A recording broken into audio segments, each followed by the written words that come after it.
جی ناظرین کرام، وقت چونکہ کم ہے لیکن دو تین آرٹیکل ایسے ہیں جن کو میں ضرور بیان کرنا چاہتا ہوں اور بہت امپورٹنٹ ہے۔ ایک جی لینڈا ہرٹ کا article U S rides roughshod over sovereign state laws.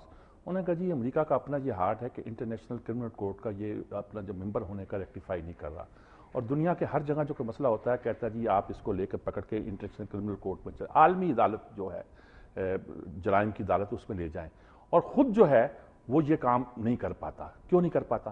اور یعنی کہ وہ چاہتا ہے کہ اس کے شہری جو ہیں وہ کسی عالمی قانون سے ماورا ہوں، اس پر کوئی نہ کرے، اور دوسرے ملکوں کے قانون کو یہ وائلیٹ بھی کرتا ہے۔ یعنی اپنے شہریوں کو ایک پروٹیکٹڈ اسپیسی، یعنی کہ ایسی مخلوق سمجھتا ہے جس کی حفاظت کرنی چاہیے۔ کہتے ہیں نا یہ ڈڈو جو ہیں، یہ مینڈک جو ہیں، یہ ختم ہو رہے ہیں دنیا سے کرۂ ارض سے۔ یہ گرین مینڈک ہے کراچی کے ساحلوں پر، ان کی حفاظت کی جائے، ان کی نسل کشی نہ ہو پائے، ان کی نسل کو بچایا جائے۔ اس طرح کہتا ہے امریکہ کی نسل بچا رہا ہے وجہ سے گویا، اور دنیا میں کچھ بھی کر لے امریکی اس کو کوئی سزا نہیں ہے۔ اور دنیا میں ریمنڈ ڈیوس سے مثال دی اس نے کہ ریمنڈ ڈیوس نے 2 بندوں کو مارا، پاکستانی قانون کی خلاف ورزی کی، امریکہ کو چیخ دھاڑ مچا دی کہ اس کو چھوڑو، اس کو چھوڑو، ہمارا سفارتکار ہے، ثابت ہوا سفارتکار نہیں، پھر بھی لے آیا۔ اب ایجپٹ میں ہوا ہے، مصر میں، وہاں این جی اوز جو تھے غیر ملکی فنڈ دیتے تھے، اور غیر قانونی طور پر، قانونی طور پر تو ہمارے یہاں بے شمار لیتے ہیں نا جی، بولتے نہیں، ڈکار لے جاتے ہیں، کہتے ہیں کہ ہم ہیومن رائٹس کے گویا چیمپئن ہیں، ایکسپوننٹس ہیں، پتہ نہیں کیا کیا ہیں، مجھے پتہ بھی نہیں کیا کیا ہوتے ہیں وہ۔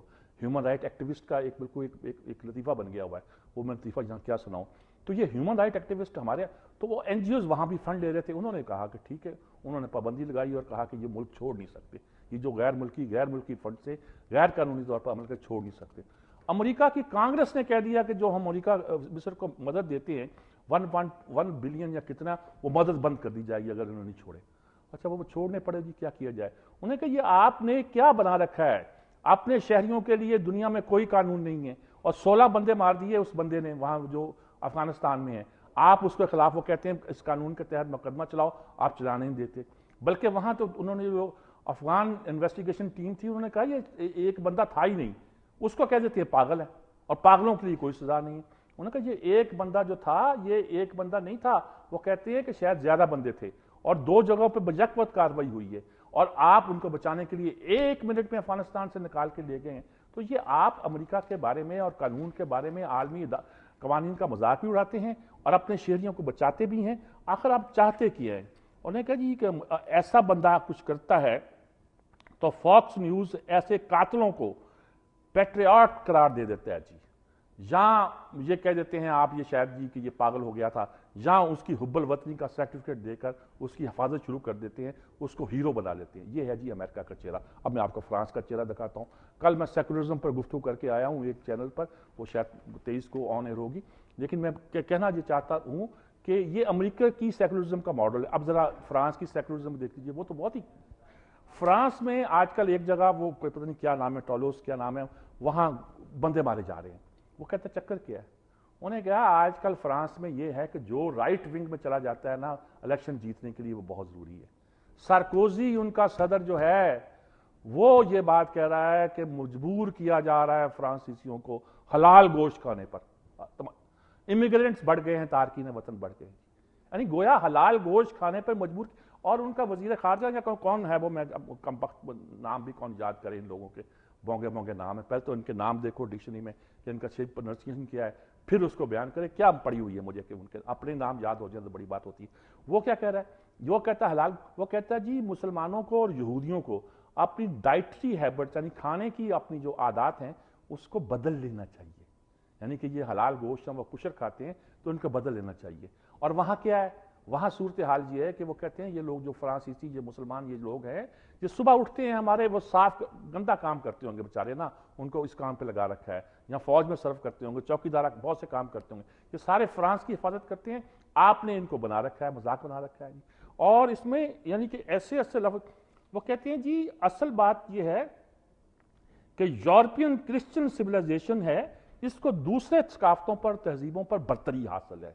یعنی یورپی کرسچن سویلائزیشن، یہ فرانس ہے، سیکولر فرانس، جس کا ہمیں آپ روز شکل دکھاتے ہیں کہ سیکولر بن جاؤ، سیکولر بن جاؤ۔ سیکولرزم یہ ہے ان کی، اور وہاں الیکشن ہو رہا ہے، یہ باتیں دیوارہ چل۔ ہاں ایک صاحب نے تو یہ فرمایا، ان کا وزیر داخلہ کون ہے، کہ ترکی اور یونان کے درمیان ایک دیوار کھڑی کر دی جائے تاکہ یہ باربیرین جو ہیں یہ وہاں سے آ کے اس مہذب دنیا کو خراب نہیں کریں. آپ سوچ رہے ہیں کیا کہہ رہے ہیں وہ جی؟ کس عہد میں جی رہے ہیں وہ جی؟ اور کس طرح کی باتیں؟ یہ ساری فرانس ہے جی. اور ایک نہیں، یہاں 20 مثال: میڈ مین، پاگل، neo Nazis, down to feuds of honour killings, اور سیکولر ریپبلک ایکٹیوسٹ جو یہ ساری باتیں یہ ساری کرتے ہیں. اب سرکوزی نے کہا لو فرانس اور لیو اٹ. ضیاء الحق کی اس فکرے کو جو کسی ادبی کانفرنس میں کہا گیا تھا، اگر آپ کو اس ملک کی پانی، محبت، دھوپ، ہوا سے پیار نہیں تو ملک سے چلے جاؤ، آج تک ہمارے لوگ چیختے ہیں. اس نے کہا لو فرانس اور لیو اٹ، فرانس سے محبت کرو یا چھوڑ دو. اب مکرتا ہے کہ میں نے اس طرح نہیں کہے. یہ حالت ہے دو دنیا کے بڑی سیکولر ریاستوں کی. اور میں تو کہتا ہوں کہ اور ماڈل بھی ہیں دنیا میں. سیکولرزم کا ماڈل ایک نہیں، ایک سے زیادہ ہے. فرانس کا اور ہے، وہاں کا اور ہے، ترکی کا اور ہے، اور روس کا بھی ایک ماڈل تھا جہاں مذہب افیون تھا. برطانیہ کا اور ہے جہاں بادشاہ کا ایک اپنا مذہب ہے، وہ چرچ کا سربراہ بھی ہے، پروٹسٹنٹ اینجل چرچ کا، لیکن مذہب میں داخل، وہ ایک لمبی کہانی ہے. ترکی کنٹینیوز اسالٹ آن جرنلزم. وہ ایک صاحب گئے ہیں ترکی جرنلسٹ ہیں، انہوں نے پکڑ لیا ایئرپورٹ پر، انٹروگیٹ کیا. انہوں نے کہا جی کہ ترکی میں صحافیوں کو پکڑ لیتے ہیں، اور حالانکہ وہ ٹھیک ہو گیا. ان کا 148 نمبر ہے. میں اس مضمون کا اس لیے ذکر کر رہا ہوں. انہوں 48 نمبر انہوں نے بتایا. انہوں نے کہا جی بس افغانستان، پاکستان اور کون سا ملک ہے، اور عراق سے ذرا بہتر ہے. آپ تصور کیجئے پاکستان میں یہ حالت جرنلزم کی. جو چاہتے ہیں بڑبڑ کرتے ہیں، اپنے صدر کے خلاف بھی کرتے ہیں، وزیر اعظم کے خلاف بھی کرتے ہیں، اپنی فارن پالیسی پہ بھی تنقید کرتے ہیں، کبھی کشمیر پہ بھی بول دیتے ہیں، کبھی کسی چیز پہ بول دیتے ہیں، کبھی دین کی ویلیوز کے خلاف بول دیتے ہیں. جو آتا ہے منہ میں ہمیں بولتے ہیں. کتنے لوگ پکڑے جاتے ہیں. اچھا آپ کہیں گے کلر مار دیا، فلاں ہوا، یہ ہوا، وہ ہوا. وہ واقعات اور طرح کے ہیں، لیکن انہوں نے اس لسٹ کو پاکستان کو بھی شامل کیا ہوا. ترکی میں یہ لوگ جو ہیں ان کا ایک الگ اپنا ایک پیٹرن ہے، کلچر ہے. وہ کہتے ہیں کہ ویسے تعریف بھی کی ہے کہ اتاتورک کے بعد ایرڈوغان جو ہے اسی یعنی کہ ایک طرح کی ترک ایک طرح کا ایسا ملک ہے جو ایک خاص اپنا مزاج رکھتا ہے. انہوں نے کہا کہ کسی نے کہا کہ بھی میں تو اب اس ملک میں آ کے اپنی کتاب کا افتتاح نہیں کروں گا جس ملک. انہوں نے کہا نا ہو cares who come the not. میرا خیال وہ ترکی کی حکومت بھی ذرا ڈٹ کے بات کر رہی ہوگی. لیکن جرنلسٹوں کی کیفیت کیا ہے یہ چیک کرنے والی بات ہے. میرے سامنے ابھی تو ڈیٹا نہیں ہے جو چیک کیا جائے، لیکن یہ ہے کہ ترکی کی اگر یہ پوزیشن تو اس کو بھی ہمیں اسٹڈی کرنا چاہیے. وہاں یہ اسلامی انقلاب آنے پر بہت یہ ناراض بھی ہیں. پتہ نہیں اس کے خلاف پروپیگنڈا شروع کرنا چاہتے ہیں، کیا کرنا چاہتے ہیں. ہارون رشید صاحب کا آرٹیکل ہے، اس میں اپنی جگہ سب باتیں ہیں، زیادہ حدیثوں کے حوالے سے ہے، صحابہ کے بارے میں ہے. لیکن انہوں نے دو باتیں ایسی، ایک بات ایسی کہی ہے جن کا میں تذکرہ صرف کرنا چاہتا ہوں وداؤٹ اینی کمنٹ. ان دو آدمیوں جنرل اشفاق پرویز کیانی اور عمران خان کی بات نہیں. دونوں کو میں خوب جانتا ہوں، دونوں کو میں خوب جانتا ہوں.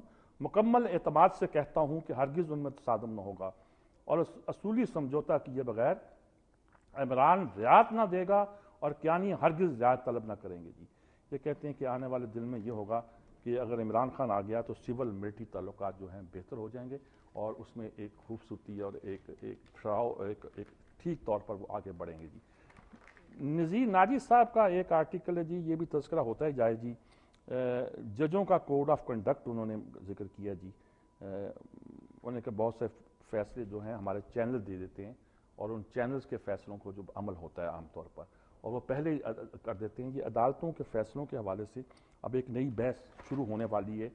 جس طرح کچھ لوگ یہ کہتے ہیں کہ جس طرح اعتزاز نے عدالتوں کی بحالی کے لیے کام کیا تھا، اب یہ کام میں بھی وہ لیڈ کریں گے. ہماری سول سوسائٹی بہت سارے سوالات اس حوالے سے اٹھا رہی ہے اور وہ کرتی جا رہی ہے. انہوں نے کہا کہ جس رقم کی واپسی پر اصرار کیا جا رہا ہے وہ 20 سال سے سوئٹزرلینڈ میں پڑی ہے، 2-4 سال اور وہیں پڑے رہے گی تو کیا بگڑ جائے گا. اب اس پہ کوئی کمنٹ کرنے کی ضرورت ہے. اور انہوں نے کہا کہ دیکھیے اعتزاز جو ہیرو تھا اب اس کو ویلن بنایا جا رہا ہے. اعتزاز تو وہی ہے نا جی، اس نے عدلیہ کی بحالی کی تحریک چلائی تھی تو اس کو ہیرو بنایا تھا، آج اس کو ویلن بنایا جا رہا ہے. اعتزاز حسن کے ساتھ میں جو کچھ میڈیا کی عدالتوں میں ہو رہا ہے، ممکن ہو تو اسے محفوظ کر کے رکھ لینا چاہیے. وہ دن دور نہیں جب وزیر اعظم کی وکالت کرنے کا فیصلہ چودھری اعتزاز احسن کے کیریئر کا بہترین فیصلہ ثابت ہوگا. جی no comments at all. Nazir Naji صاحب اب اس لائن پر ہیں، آپ نوٹ کر لیجئے گا. آئندہ اس لائن پہ چل کر وہ کیا کچھ کہیں گے کیا نہیں کہیں گے وہ دیکھنا ہوگا. جی ایک کال موجود ہے، بات کرتے ہیں. جی السلام علیکم. جی جی السلام علیکم میر صاحب.